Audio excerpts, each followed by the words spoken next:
కత్తులు కటారులు లేనటువంటి వాడిని, యాగాలు యజ్ఞాలు చేసుకొని బతికేవాడిని నేను రాక్షసుల నుంచి అసురుల నుంచి మీకు నేను విముక్తి ఎలా కలిగించగలుగుతానయ్యా అని దేవేంద్రుని అడిగాడట.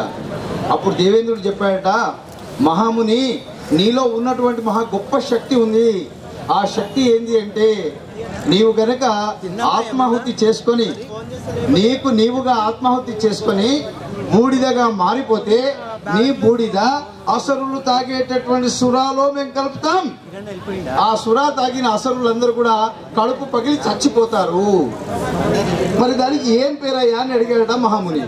దానికి యమము అని పేరు పెట్టాడట. అంటే ఒక వ్యక్తి, అలాగే దదిచి మహారాజు ఆ ముని అలా చేస్తారు. తన శిష్యుడైనటువంటి ప్రవరాక్షునికి ఒక మంత్రం చెప్తాడు. ప్రవరాఖ్య నేను చనిపోయిన తర్వాత నా బూడిదను అసురులు తాగేటటువంటి సురాపానంలో కలిపేయి. వాళ్ళు చచ్చిన తర్వాత వాళ్ళ పొట్టలో నుంచి మళ్ళీ బూడిద పైకి వస్తుంది. ఆ బూడిదను మళ్ళీ ఒక విగ్రహంలా తయారు చేసి ఈ మంత్రాన్ని జపించు, నేను మళ్ళీ ప్రాణం పోసుకుంటానని చెప్తాడు దదిచి మహారాజు. తెలంగాణ ఉద్యమము సేమ్ అలాంటి ఉద్యమమే. తెలంగాణ ఉద్యమము యమము, ఇది ఉద్యమము కాదు, కేవలం యమము మాత్రమే.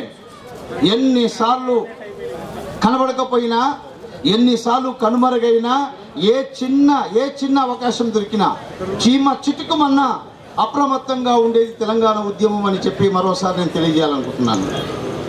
ఒక డాక్టరు ఒక పేషెంట్ని ట్రీట్మెంట్ చేసే క్రమంలో అనేక మందులతో పాటు పెన్సిలిన్ అనే ఒక మందు కూడా ఇస్తాడు.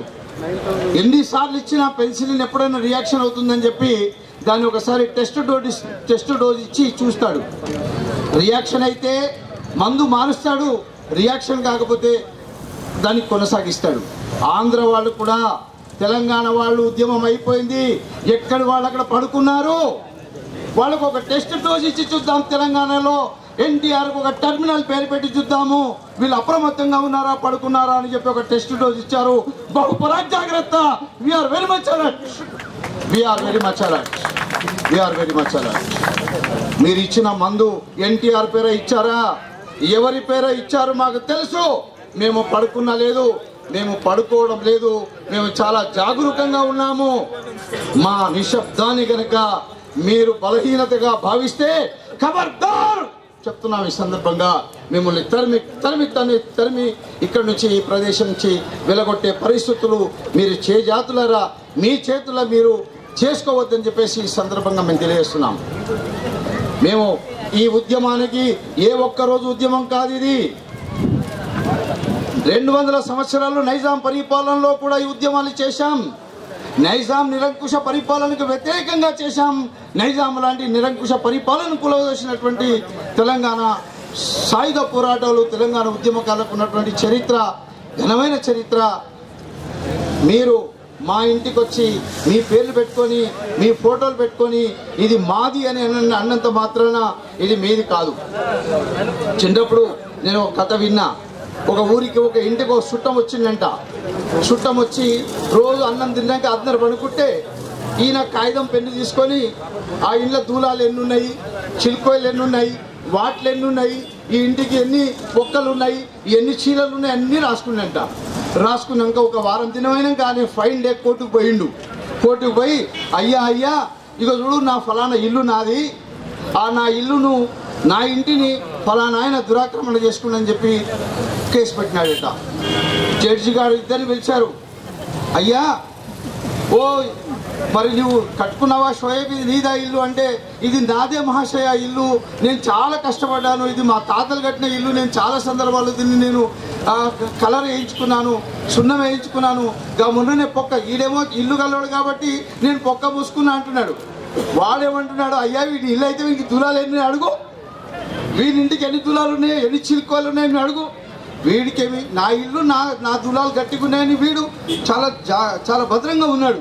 వాడు ఏం చేశాడంటే కోర్టు కట్గల్లో నిలబడి అయ్యా ఈ ఇంటికి దూలాలు 16 ఉన్నాయి, 275 చిలుకోయలు ఉన్నాయి, ఆ ఇంటికి అక్కడ ఆ మూలకు ఒక చీల ఉంది, ఈ మూలకు ఒక మొల ఉంది అని చెప్తే జడ్జికి ఇల్లు గల్లోడు ఒకటే అడిగిందంట, అయ్యా మా ఇంట్లో ఒక ముంగీస ఉన్నది కదా ఎలా చెప్పు అన్నట.